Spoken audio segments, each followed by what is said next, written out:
On a chilly morning in October of 2020, a group of agriculturalists and cultural enthusiasts gathered at this beautiful farm in Kahnawake.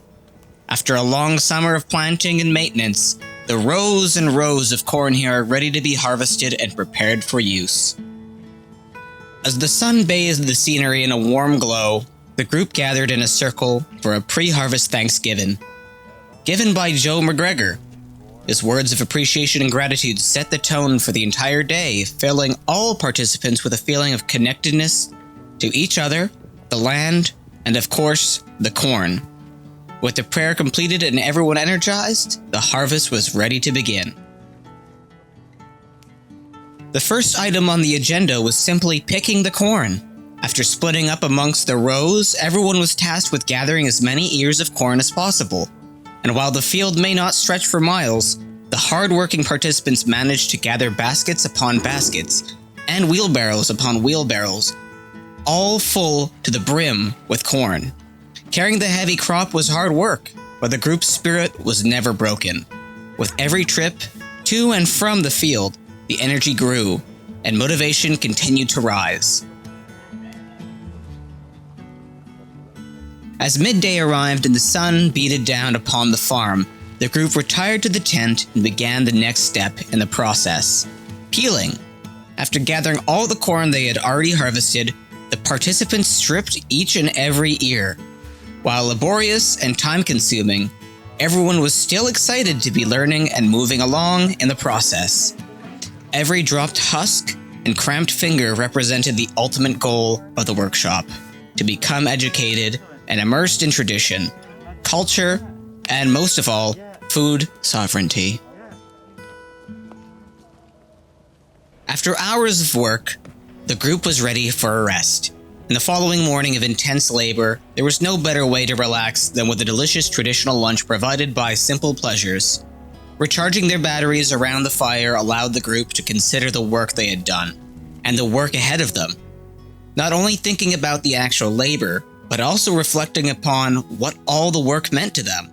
We're still working this winter to plan for next season and to carry on this, because this has to be sustainable somehow and to keep on going, but for our own ways, our own tradition, our own growing.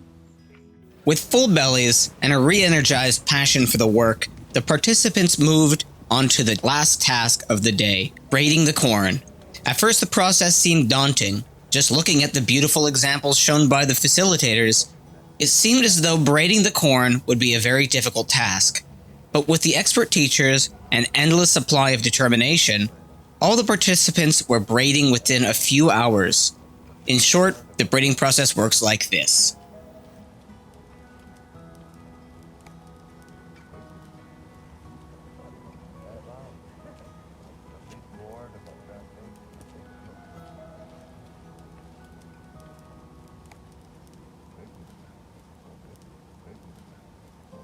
After all the corn is braided, the first day of the workshop comes to a close. Most participants head home as the braids are hung up to dry.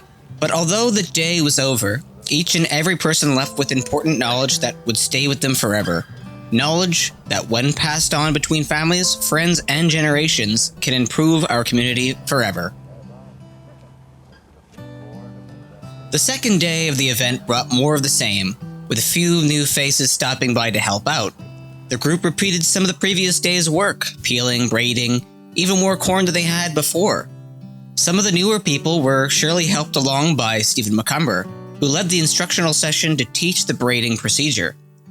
Also present were 2 summer students working on the farm. We pulled them aside for a moment to ask them about their experiences out in the field, and why the job is so important to them.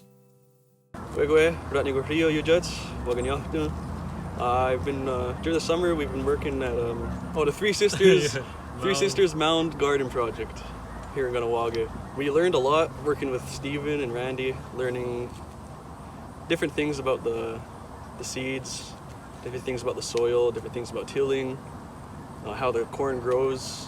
It was just really nice to see all the work paid off, because it's a lot of work, a lot of hot.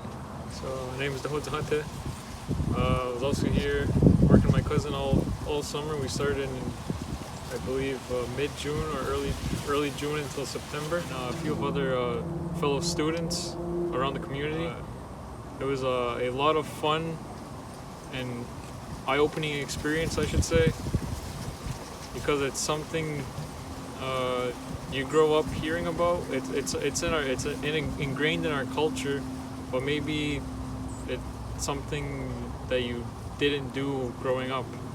So doing this as a younger person and actually working with it, it's a lot of hard work, but it's also very fun, and it just keeps you engaged and it makes you appreciate and be proud of who you are, where you come from. Soon enough, the amount of braids had doubled, and another day of the workshop had come to an end. And while the few remaining participants and facilitators sat around the fire, a wave of calm washed over the farm. And the wave brought up with it a feeling of accomplishment and pride. One that can only be found at the end of a hard day's work. A feeling of comfort and anticipation, and that our community will have food security for years to come. That feeling is universal when you're learning and striving for a collective goal. The Kahnawake Food Sovereignty Initiative is not just about teaching people how to plant, it's about sharing knowledge that can be passed down for generations. It's about restoring that sense of community that we all have in common with each other. But most of all, it's about keeping Kahnawake, its culture, its tradition, and its people alive.